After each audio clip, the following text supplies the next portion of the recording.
আরে সতী, তুই এসেছিস কই? ভোলা বাবাকে দেখতে পাচ্ছি না তো, তাকে কি সঙ্গে করে আনিস না? যেই নাই কথা বলেছে সতী মা চিৎকার করে উঠেছে, বলে মা গো, মা, এই কথা বলতে পারলে? মা, এই কথা তুমি বলতে পারলে?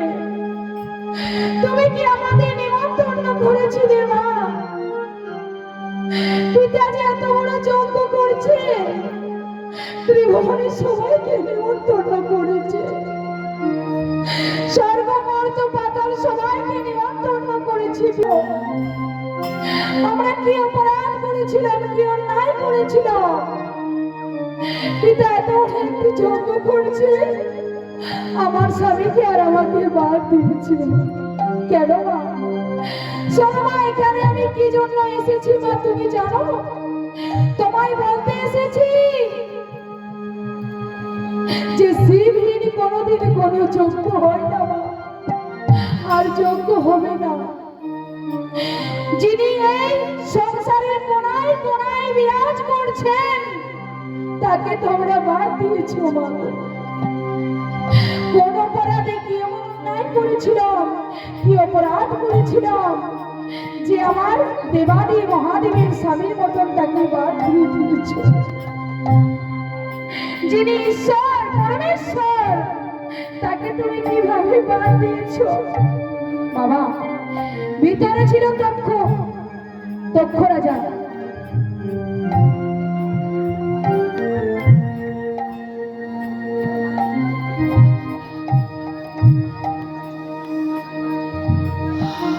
ওই ভিতরে ছিল বাবা দক্ষ রাজা।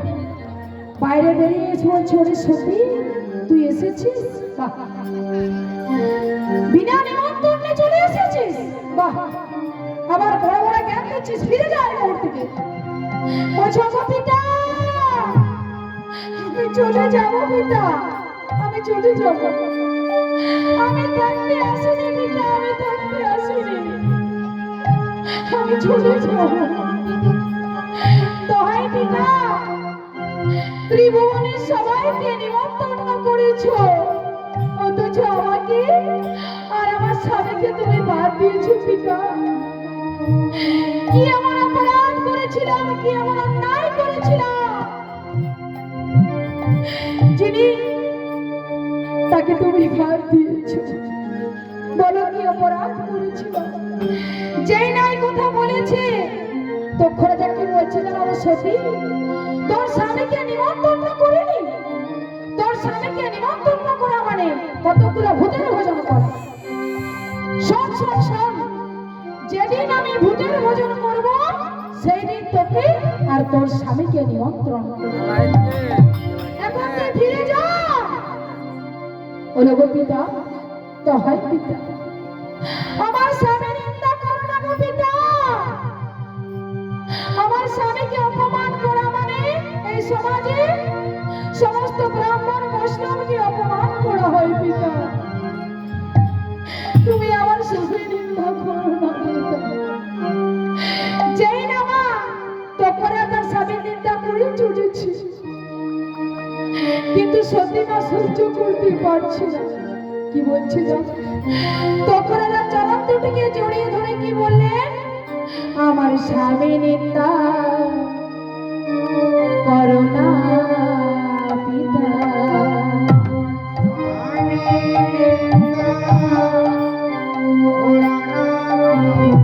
তুমি শিব নিন্দা করো না পিতা,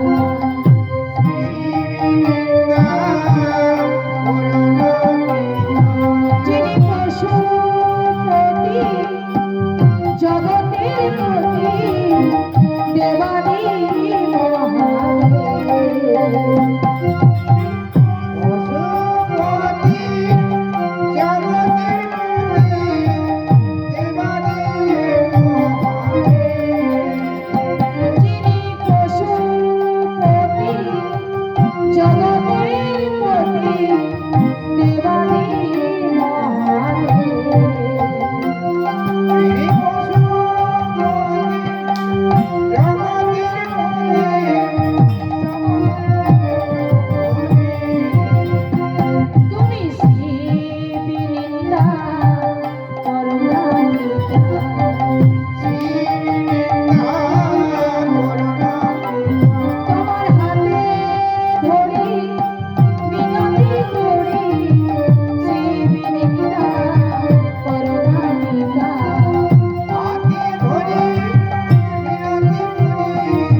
সতী মায়ের কাছে তার স্বামী নিন্দা করেই চলেছে ওই দক্ষ রাজা।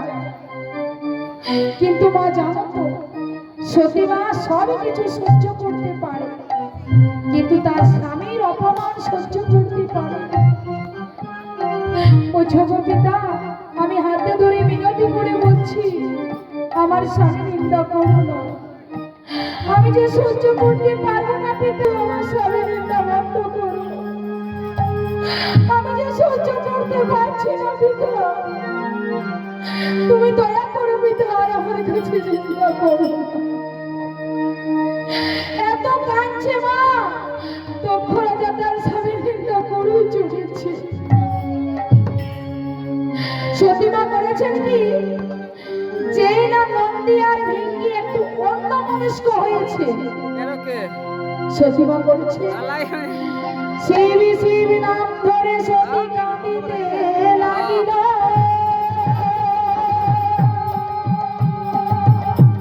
দক্ষ যোগের আগুনে সতী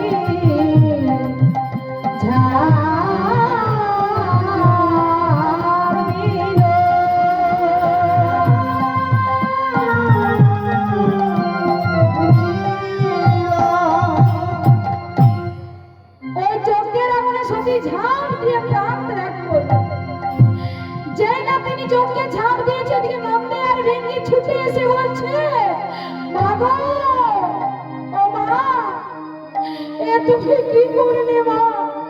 ওই চোখের আগুনে ঝাঁপ দিয়ে দিলে। ফিরে এসো মা, ফিরে এসো। তুমি কি করেছো মা? কেন তুমি চোখের আগুনে ঝাঁপ দিয়ে দিয়েছো? একটিবার আমার কথা মনে পড়লো না মা? দেবাদেব মহাদেবের কথা মনে পড়লো? খুব কাঁদছে মা। যেই না কাঁদছে, নদিয়ার বন্ধু কি বলছে জানো? মামা গো আমার মা, তুমি ফিরে এসো মা।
তোমার মনে প্রাণে কত ভালোবাসা, তুমি যে জগৎ জননী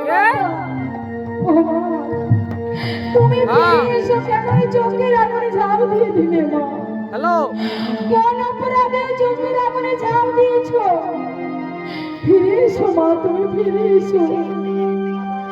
আমরা যে ভোলা বাবাকে কথা দিয়েছি তোমাকে রক্ষা করব, কিন্তু ফিরে যে তাকে কি বলবো গো মা? যোগ পিতা, মাকে কি বলবো? ও মা, ফিরে এসো মা, ফিরে এসো।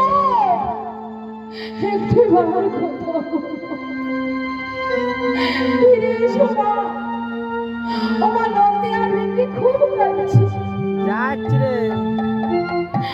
তো যেই নাই হবে কান্নাকাটি করছে মা, নন্দী আর ভেঙ্গি ছুটতে ছুটতে ভোলা বাবার কাছে গিয়ে উপস্থিত হয়েছে। যেই না তারা ভোলা বাবার কাছে উপস্থিত হয়েছে, ভোলা বাবা কি বলছে জানো?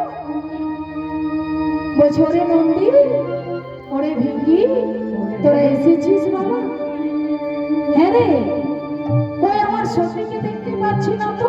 বুঝেছি, আমার সতী অনেকদিন পর বাপের বাড়িতে গিয়েছে, তোর বাবা খুব আদর্শ যত্ন দিয়ে তাকে ভক্তি ভরে খুব যত্ন করছে। ওরে নন্দী, ওরে ভেঙ্গি, আমার শ্বশুর মশাই আমাকে নিমন্ত্রণ করেনি, আমার তাতে কোনো দুঃখ নেই, কেন জানিস?